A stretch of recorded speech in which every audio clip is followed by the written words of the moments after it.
High বন্ধুরা, শুভ সন্ধ্যা।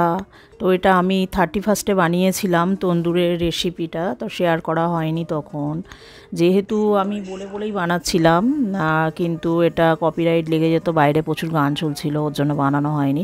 তো দেখো এখানে আমি তন্দুর বানাচ্ছি। এখানে হচ্ছে আদা রসুনের পেস্ট, লেবুর রস, দই, লঙ্কা, ঝাল লঙ্কা এবং কাশ্মীরি লঙ্কা, এগুলো সব দিয়ে লেবুর রস ফস আমি একেবারেই আজকে ম্যারিনেট করছি। এটা পুরো ম্যারিনেট করলাম মাংসটাকে।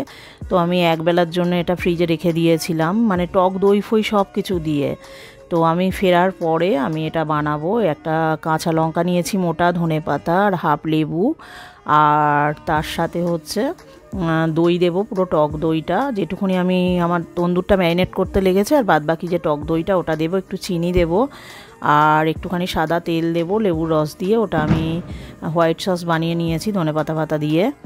তো আমি এবারে তন্দুরটাকে ফ্রাই করব।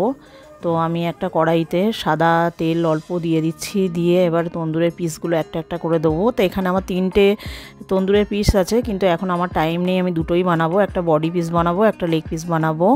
তো এখানে দিয়ে দিচ্ছি আমি কড়ার মধ্যে। এগুলো খুবই বড় বড়, ধরবে না এক কড়ার মধ্যে, তো ওর জন্য আমি দুটো বানাচ্ছি, একটা রেখে দিচ্ছি, আর প্রয়োজনও নেই এই মুহূর্তে আমার 3টে বানানোর।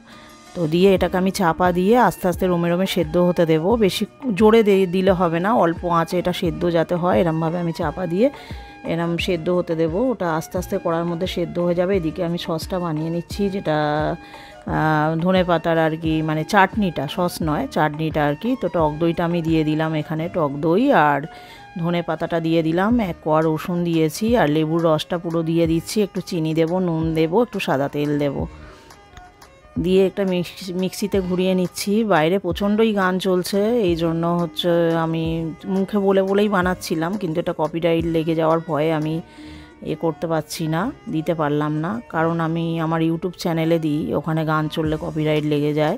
যেহেতু ফেসবুক এখন আমার মনিটাইজ হয়নি, তো এখানে প্রবলেম হয় না, ইউটিউবে প্রবলেম হয়। ইউটিউব আমার মনিটাইজ চ্যানেল, এই জন্য। তো আমি তন্দুরটা দেখো যখন কড়াই সেদ্ধ হয়ে গেছে, ওটা আমি একটা গ্রিলারের সাহায্যে হালকা গ্রিলারটার গায়ে তেল মাখিয়ে তন্দুরটাকে আমি স্মোকি করে নিচ্ছি। আমি চারকোল ফারকোল দিই না, অত ঝামেলায় যাই না, অত সময়ও আমার নেই।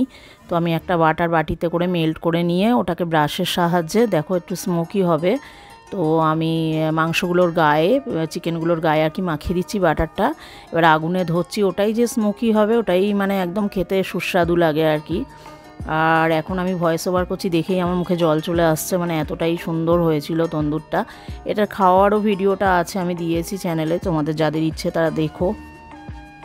তো আমার ভিডিও যাদের ভালো লাগে প্লিজ আমার ফেসবুক চ্যানেল যদি হয় তাহলে একটুখানি আমার পেজটাকে ফলো করো, আর যদি ইউটিউব থেকে দেখে থাকো তাহলে আমার যারা নতুন সাবস্ক্রাইব করো, যারা পুরনো তারা হচ্ছে কমেন্ট করো, শেয়ার করো, কেউ দেখতে চাইলে আগ্রহী থাকলে এরম ভিডিও দেখার জন্য। আমি যেরম বানাই সোজা সাপটাই এভাবে দেখাই। তো আজকে 31 ছিল, অনেক দিন হয়েও গেছে, তবুও সবাইকে বলি হ্যাপি নিউ ইয়ার, সবাই ভালো থেকো।